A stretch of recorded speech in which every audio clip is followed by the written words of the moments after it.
Je m'appelle Minza. Je vis au nord du Togo, dans une région montagneuse qu'on appelle la Kara. J'appartiens au peuple kabien, ce qui signifie paysan des pierres.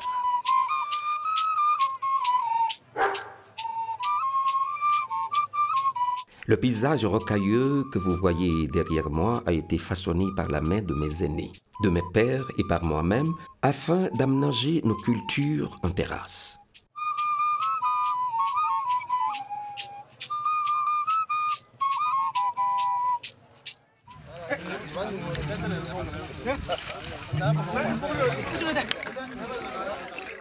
Chez nous, la tradition est au centre de la communauté et les rites et danses sont des éléments fondamentaux de notre cohésion sociale.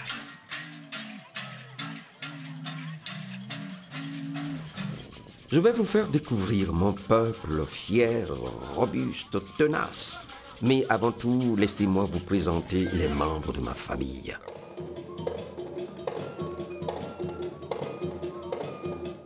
Je suis chef d'une famille de 4 enfants.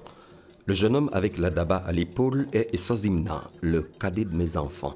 C'est un intrépide lutteur et un courageux travailleur, également un passionné de la danse traditionnelle. Celle-ci, c'est ma petite fille Solim. Et ce garçon téméraire qui dépose la gourde de Tchoukoutou à mes pieds est Piabalo, le Benjamin de mon frère Aklesso. Lui rêve de devenir médecin pour venir en aide à sa communauté.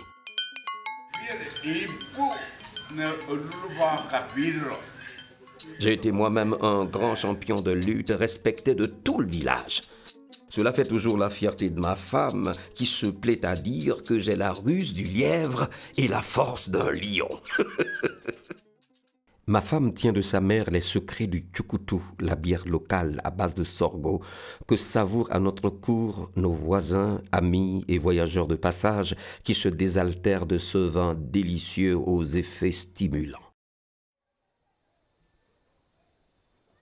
Farandepou à Lamadessi est le premier point d'implantation de nos ancêtres il y a fort longtemps. Depuis, nous nous sommes installés dans toute la Kosa, la Pina et même dans le Doufelgou ou plus généralement dans toute la région de la Kara. On nous retrouve également autour de Sotobois dans la région centrale, dans la région des plateaux un peu plus au sud et nous sommes présents au Bénin et au Ghana. Peuple majoritairement cultivateur, nous nous sommes déplacés vers les autres régions du pays à la recherche de nouvelles terres cultivables, car notre zone de provenance est faite de terres rocailleuses et austères. Nous parlons le kabien, une langue goronsi avec plus de 700 000 locuteurs et disposant d'une académie de langue kabien.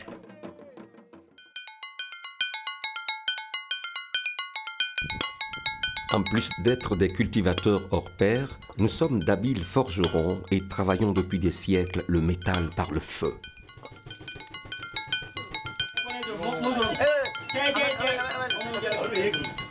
De nos jours, avec le même savoir-faire que nos ancêtres, nous trouvons notre matière première à Bangeli et les grosses pièces de fer récupérées sur des camions tels que les essieux ou jantes deviendront, sous nos mains expertes, des objets usuels de cuisine, des grelots pour notre musique ou toutes sortes d'outils de culture ou de chasse tels que la daba, la houe, le sabre, les flèches et bien d'autres.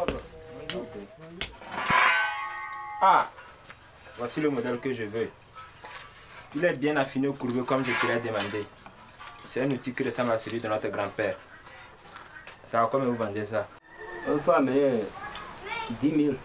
10 000. Ouais. Oh.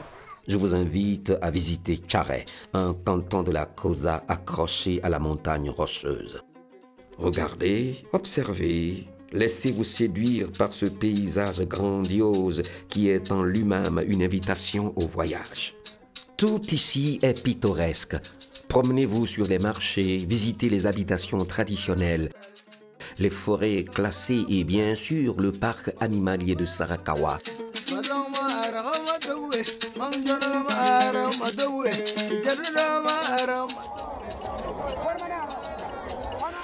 Kosa, nous nous distinguons des autres Kabyais par nos rites initiatiques dont les plus connus sont Evala pour les jeunes garçons et Akpema pour la jeune fille.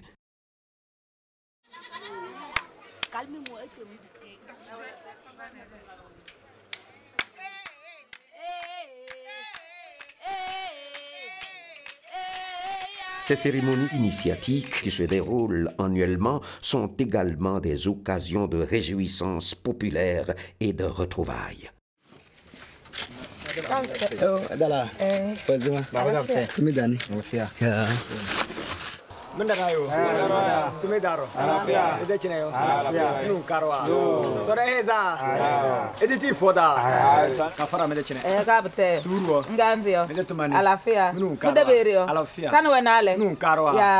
Dere malne paguda.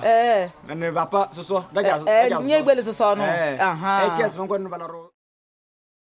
Solom. Na. Solom.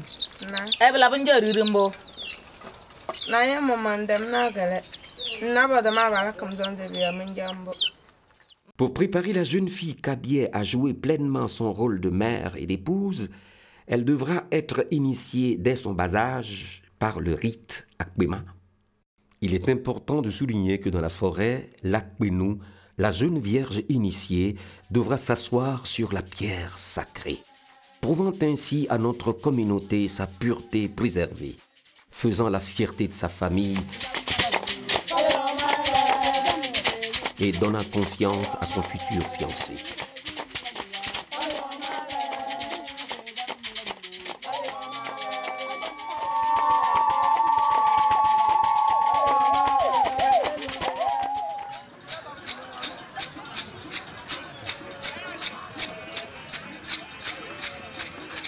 Depuis une semaine ont commencé les luttes et voilà. Elles mettront aux prises 2 équipes de villages voisins dans une arène d'herbe et de terre préparée à cet effet. Au lever du jour, les lutteurs s'affrontent et s'empoignent, torse nu, endus de graisse de chien luisant sous le soleil, devant les regards passionnés et admiratifs des parents, des amis, des curieux et des touristes venus les encourager au son de gonds, castagnettes, tam-tam et cornes de buffle.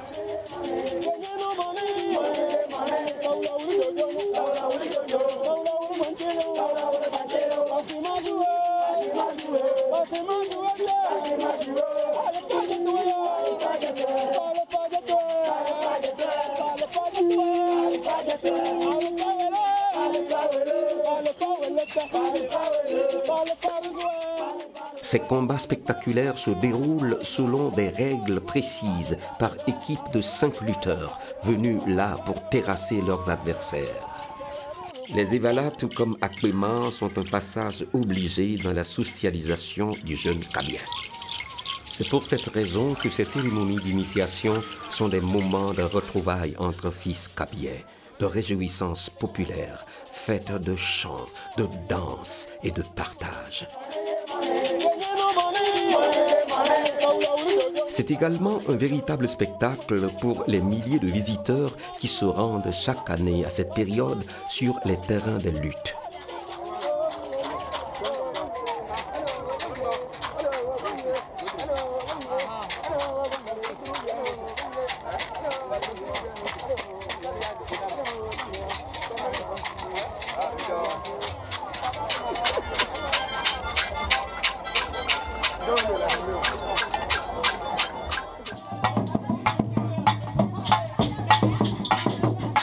Les condonnants sont des jeunes garçons qui, ayant terminé leurs années de lutte, bénéficient tous les 5 ans du rite du port de collier. Ainsi, le jeune boucle la série des initiations et trouve sa place naturellement au sein de notre société en tant qu'adulte respecté.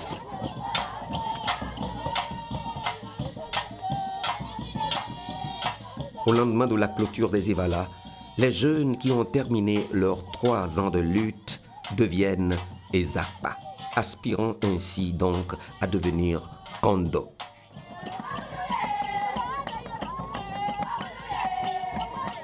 Le jour de l'apothéose, Le kondo se distingue par la danse, l'escalade de la butte ainsi que la frappe du gong mbanais. La cérémonie de kondo permet aux jeunes leur intégration dans la classe des adultes. Le jeune peut donc se marier et prendre part aux décisions concernant la vie communautaire. Comme vous le voyez, nous attachons une grande importance à notre rang social.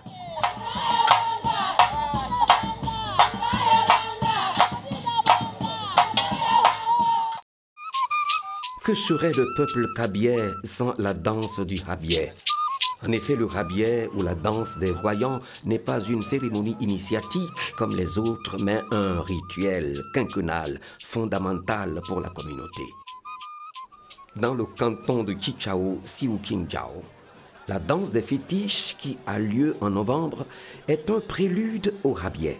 Le principal but de cette cérémonie est l'exorcisation ou le renvoi de la mort.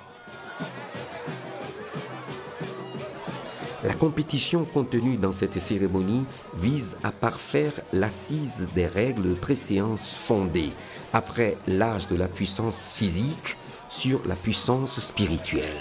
Elle permet aux danseurs d'être en communion avec le sacré. Ici aussi seront repérés les éléments qui se situeront à la pointe de la défense de la communauté lors d'une attaque extérieure, tant sur le plan visible qu'invisible.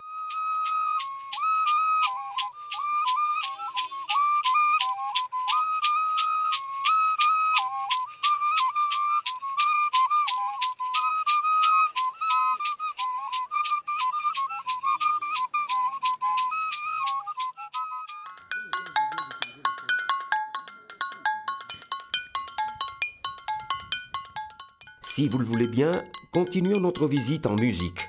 Aujourd'hui, c'est la fête Sinkarine de nos frères de la Bina, plus précisément à Pagoda, une localité située à une 50aine de kilomètres de Kara. La richesse particulière de cette cérémonie est due aux apports d'autres peuples comme les Sola ou les Lungba, provoquant cet heureux métissage culturel.